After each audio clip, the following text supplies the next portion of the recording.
Salut tout le monde, j'espère que tout le monde va bien aujourd'hui. Alors aujourd'hui, je vais faire le cours numéro 8. Je vais m'attarder à certains numéros de la page 103-104 dans votre cahier orange. Donc, à la page 103, cours numéro 8, on te dit ceci, une application de ce que nous avons vu aller jusqu'à maintenant, trouver des aires, mais pas des aires numériques, trouver des aires algébriques. Alors, on te dit, écris ta formule d'aire et donne l'expression algébrique réduite qui représente l'aire de chacune des figures suivantes.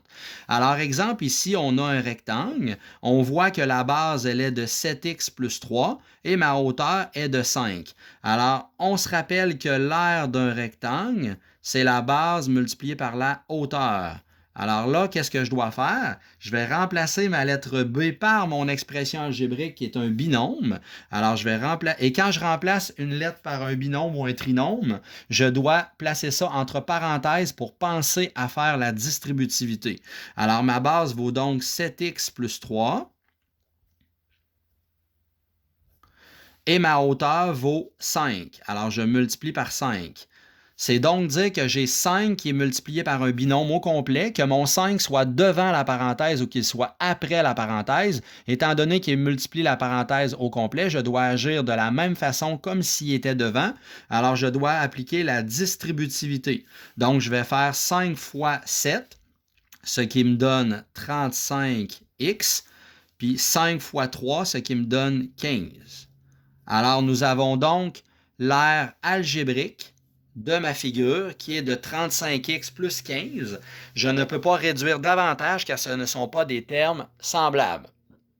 Si je fais un autre exemple avec la lettre B, un triangle. Alors, l'aire d'un triangle, c'est base fois hauteur divisé par 2. Je connais la base qui est 13, alors je vais remplacer la lettre B par 13. Je vais remplacer la lettre H par le binôme au complet, c'est-à-dire par 9x moins 2.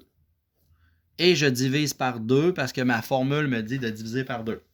Alors là, je vais y aller tranquillement. Je commence par mon numérateur. Alors, mon numérateur, le 13, je peux appliquer la distributivité à chacun des termes à l'intérieur de la parenthèse parce que le 13, il multiplie la parenthèse complète. Donc, je vais faire 13 fois 9, ce qui va me donner 117x, puis 13 fois moins 2, ce qui me donne moins 26. Et là, je divise par 2. Alors, je prends chacun des morceaux à tour de rôle. Mon numérateur est terminé de réduire. Maintenant, je vais réduire mon numérateur avec mon dénominateur qui est ma constante 2. Alors, l'aire algébrique de cette figure-là sera donc de 117 divisé par 2, ce qui me donne 58,5x, et moins 26 divisé par 2 qui me donne moins 13. Alors, ma réponse, l'aire algébrique de ce triangle-là, c'est 58,5x moins 13. Maintenant, même chose, le numéro 5, mais là, je vais vous donner l'aire algébrique et je vais te demander de trouver une mesure manquante. Alors, je te dis, dans chacun des cas ci-dessous, écris ta formule et détermine la mesure manquante. Alors, supposons au hasard que je fais la lettre B. Alors ici, la lettre B, tu connais quoi? Tu connais que la formule de l'aire d'un triangle, c'est base fois hauteur divisé par 2. Alors, première étape, j'écris ma formule d'aire. Deuxième étape, je connais tout ce que je connais, je vais remplacer les lettres de l'alphabet par l'expression algébrique ou par les chiffres représentant chacune des lettres ou des variables. Alors ici, l'aire, elle est connue. L'aire, elle est de 64x, l'aire du triangle. Donc, je vais remplacer ma lettre A par 64x. Ma base, elle est inconnue. C'est ce que je vais devoir trouver comme mesure manquante. Et ma hauteur, elle est de 4. Alors, ça me donne 64x qui est égal à b fois 4 divisé par 2. On voit que l'inconnu, qu'est-ce que je dois isoler? C'est ma base, puisqu'elle est inconnue. Alors, c'est ce que je dois trouver. Donc, comment je vais procéder? C'est ma troisième étape. Je vais faire les opérations inverses, c'est-à-dire la méthode de la balance pour isoler ma lettre B.